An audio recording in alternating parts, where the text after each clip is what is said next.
Karibu Jam TV Tanzania. Hapa unapata hadithi za kusisimua, mapenzi na burudani zisizo na mwisho. Usisahau like video ikiwa unafurahia, share na marafiki wako ili nao pia wacheke au wasome hadithi zetu. Subscribe sasa ili usikose video mpya kila siku. Jam TV Tanzania, burudani kwa kila mtu kila wakati. Neema alikuwa msichana mwenye upendo wa dhati. Alimpenda Kelvin kwa moyo wake wote. Kwa miaka mitatu walijenga ndoto za kuoana, wakapanga kujenga nyumba na kuanzisha familia. Kila mtu aliyewaona alisema hawa wawili wameumbiana. Lakini nyuma ya tabasamu la Kelvin kulikuwa na siri kubwa. Kila alipodai anaenda safari ya kikazi, alikuwa anakutana na mwanamke mwingine aitwaye Diana.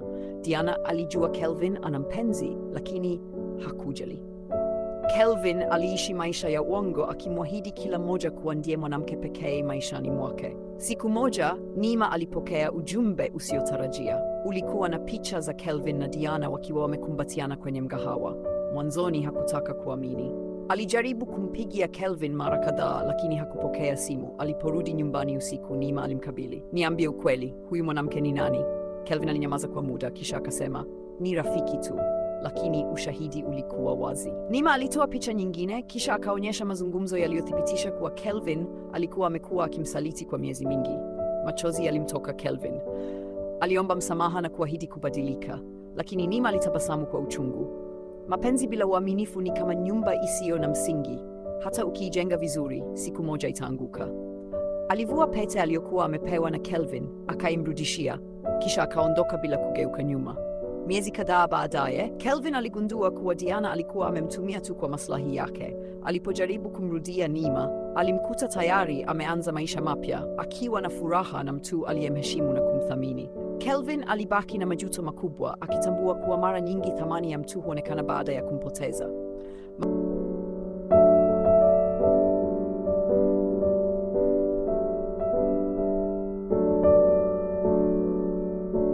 Mwaka mmoja ulipita.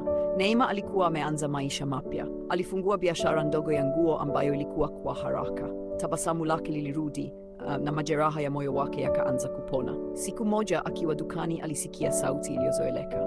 Neema, naomba unisikilize hata kwa dakika moja. Alipogeuka alimwona Kelvin. Alikuwa amechoka, amepumua uzito na uso wake ulionyesha majuto. Nimekosea, alisema kwa sauti ya chini. Nilidhani ningepata furaha kwa kumdanganya mtu aliyenipenda, lakini nilipoteza kila kitu. Neema alimtazama kwa utulivu. Kelvin, nilikupenda kwa moyo wangu wote, lakini ulivunja uaminifu wangu.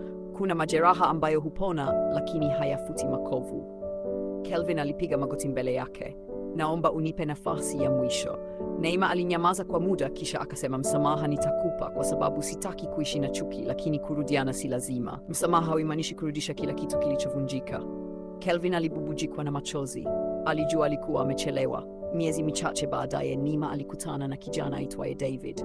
Hakuwa tajiri kuliko Kelvin, lakini alikuwa mkweli, mwenye heshima na aliyethamini uaminifu. Polepole urafiki wao ukageuka kuwa mapenzi ya kweli. Siku ya harusi ya Neema na David, Kelvin alipita karibu na ukumbi. Hakuthubutu kuingia. Alisimama kwa mbali, akawaona wakitabasamu, kisha akaondoka kimya kimya. Akiwa njiani alijisemea, nilipoteza mwanamke bora kwa sababu ya tamaa ya muda mfupi. Na hapo ndipo alielewa kuwa baadhi ya makosa yanaweza kusamehewa, lakini si kila kosa hupewa nafasi ya pili. Miaka miwili ilipita. Neema na David waliishi maisha ya furaha. Walikuwa wamejenga familia yenye upendo na biashara yao iliendelea kustawi. Neema alihisi hatimaye amepata amani aliyokuwa akiitafuta kwa muda mrefu. Siku moja simu yake ililia. Alipokea kwa tahadhari. Naongea na Neema? Ndiyo. Mimi ni dada yake Kelvin. Kelvin amepata ajali mbaya. Kabla hajapoteza fahamu, alitaja jina lako mara nyingi. Anaomba ukimtembelee. Neema alishikwa na butwa. Alimweleza David kilichotokea. David alimwangalia kwa utulivu na kusema, nenda ukamwone. Wakati mwingine kufunga ukurasa wa zamani kunahitaji ujasiri. Neema alifika hospitalini. Kelvin alikuwa amelala kitandani, dhaifu kuliko alivyowahi kumwona. Alipofumbua macho na kumwona Neema, alitabasamu kwa uchungu. Asante kwa kuja. Nimekuja kukusikiliza, Neema alisema. Kelvin akavuta pumzi ndefu. Sikukuita ili unirudie. Nilitaka tu ujue kwamba kila neno la msamaha nililokuomba lilikuwa la kweli. Nilijifunza kwa njia ngumu kuwa uaminifu ni zawadi ambayo ukivunja si rahisi kuipata tena. Neema alishika mkono wake kwa sekunde chache. Nimekusamehe tangu zamani na ninaomba nawe ujisamehe. Huwezi kubadili yaliyopita, lakini unaweza kuishi vizuri siku zijazo. Macho ya Kelvin yalijaa machozi. Baada ya wiki kadhaa za matibabu, afya yake ilianza kuimarika. Aliamua kuanza upya maisha yake kwa uaminifu na kuwasaidia vijana kuelewa thamani ya kuheshimu mahusiano na kutokusaliti wale wanaowapenda. Neema alirudi kwa familia yake akiwa na moyo mwepesi. Alitambua kwamba msamaha haukuwa zawadi kwa Kelvin pekee, bali pia ulikuwa zawadi kwake mwenyewe. Uliompa amani ya kuendelea na maisha bila mzigo wa chuki. Mwisho wa sehemu ya 3. Funzo: usaliti unaweza kuvunja moyo, lakini msamaha unaweza kuponya moyo.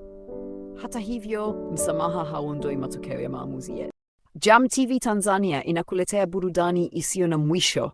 Like ikiwa unafurahia, share na marafiki, subscribe sasa ili usikose video mpya. Jam TV Tanzania, hadithi na burudani kwa kila mtu.